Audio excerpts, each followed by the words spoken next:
Should I stay or should I go? That is the question that individual cruise lines are asking themselves as the CDC continues to delay this new voluntary selling program for cruise lines. We do have official statements from the CDC on where they're at in this whole process. We will share that with you, plus big news from Carnival Cruise Line as one of its most beloved cruise directors is moving to a new role. What's ahead and where do the dominoes fall on that? Plus, Galveston has huge cruise news this week as they continue into uncharted waters of welcoming more and more cruise ships for all of us islanders to go on. Let's talk about cruise news right now on Island Time.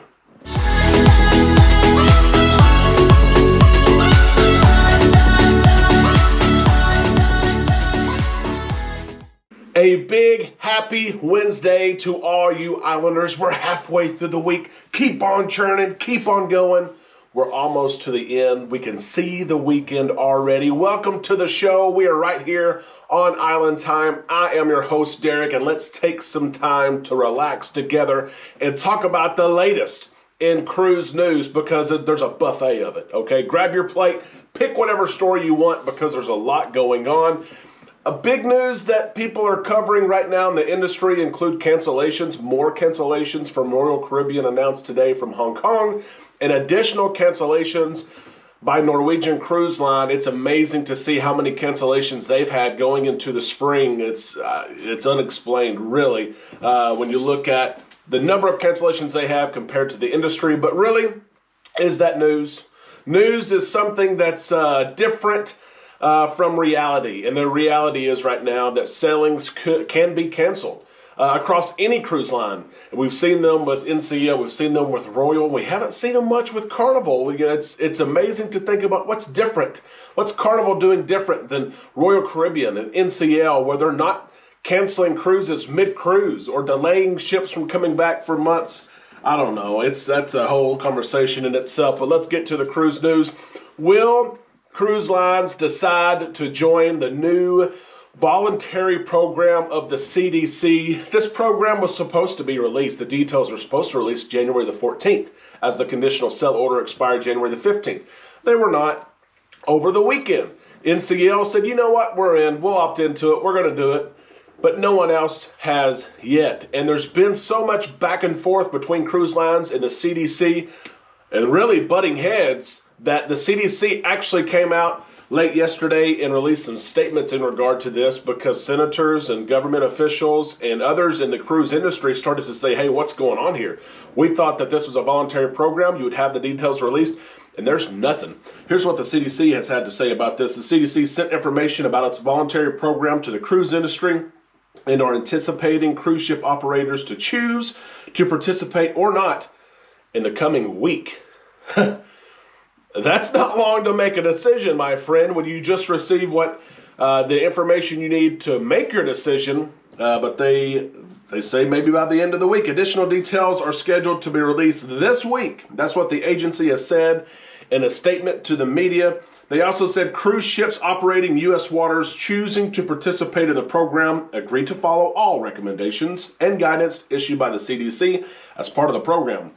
These recommendations are aimed at reducing the introduction and spread of SARS-CoV-2, the virus that causes COVID-19. Maritime Unit will work closely with cruise ships choosing to participate in the program and continue to monitor COVID-19 preventative measures and cases on board these cruise ships through daily enhanced data collection and inspections.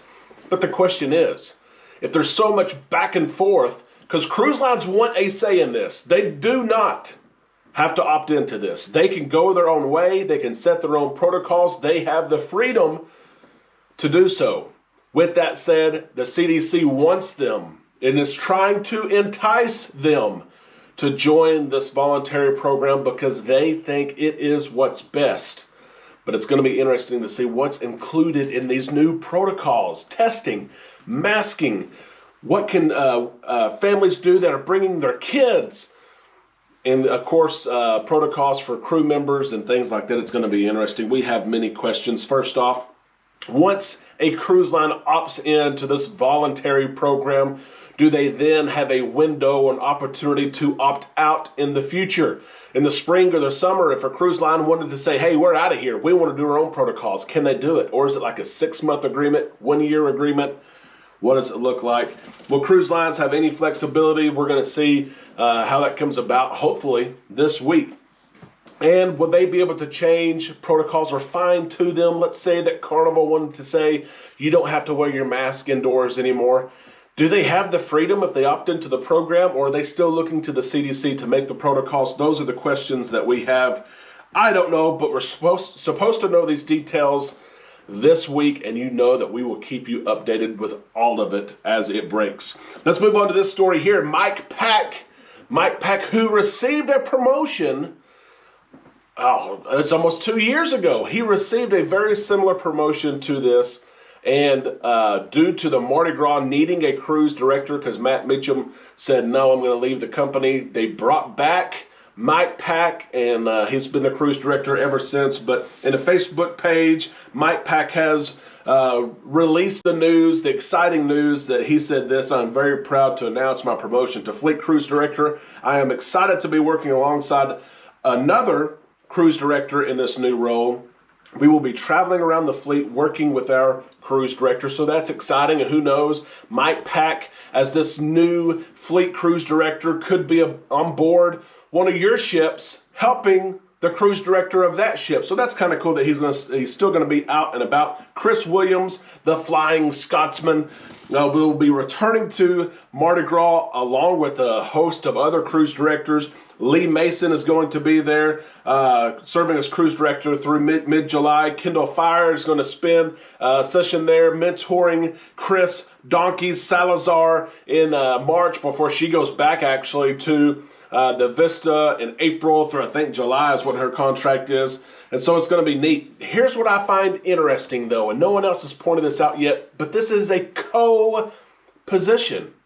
Okay, the title is co-fleet cruise director, and Mike mentioned he's going to be working alongside another cruise director, and I wonder who that will be. It has not been named yet, but can I just throw this out there, Islanders? Will you let me throw this out there?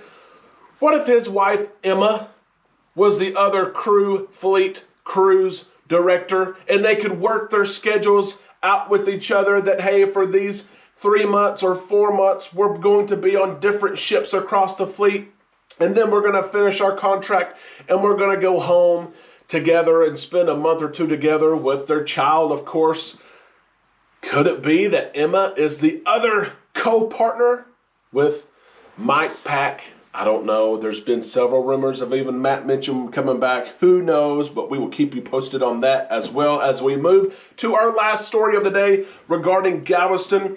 Galveston gave an update this week on their plans and their growth, really, of the port there. Of course, the port there in Galveston will receive the Lure of the Seas and the new Norwegian Prima this year in 2022, as a whole new terminal is being built for Allure of the Seas. And the Carnival's latest XL class will be in Galveston in 2023. Get ready for the Carnival Jubilee. I'm going to go ahead and tell you that right now. Sailings will be online this month, and they might be available even in the next week to 10 days. Watch out for that, okay? The fleet expansion to facilitate and hold Royal Caribbean's Allure of the Seas. They're building a $125 million terminal. It is beautiful. We've shown you pictures of that before. I wanted to point out as well that this terminal, Roger Reese there, who's in charge of the port, says that Royal Caribbean has leased that port for 20 years. 20 years. And also, there's 4 10-year extensions that are optional. So Royal Caribbean is in Galveston to stay for sure, especially with this money that they're investing in their new port. Roger Reese said we may have to build another terminal in Galveston. How about that? The director and CEO of the port there in Galveston. We have a location in our master plan for a 4th terminal. And why is that so? He says when the Norwegian Prima comes, it will be seasonal to start with us as they test the market to see if they can fill the ship and cruise there. If so, what he says, our understanding is that they will start with half a year, and if it works out, if it looks good, they're going to move to full-time which will include Saturdays and Sundays. So then we will have to start looking at a new facility. How about that for the growth in Galveston? Galveston is our home port, so that's why I always be sure to include news from Roger Reese as he delivers it to us. How about that cruise news? There's a ton of it today. Thank you so much for watching. If you're not an Islander yet, please consider subscribing. We've set a huge, lofty goal of 5,500 subscribers this month. We would love to have you as part of our community. And please, if you enjoyed the content, you enjoyed the video, give us a thumbs up so other cruisers just like you see this video in their feeds. We'll keep our eye posted to all these stories and everything going on today and the rest of the week right here on Island Time.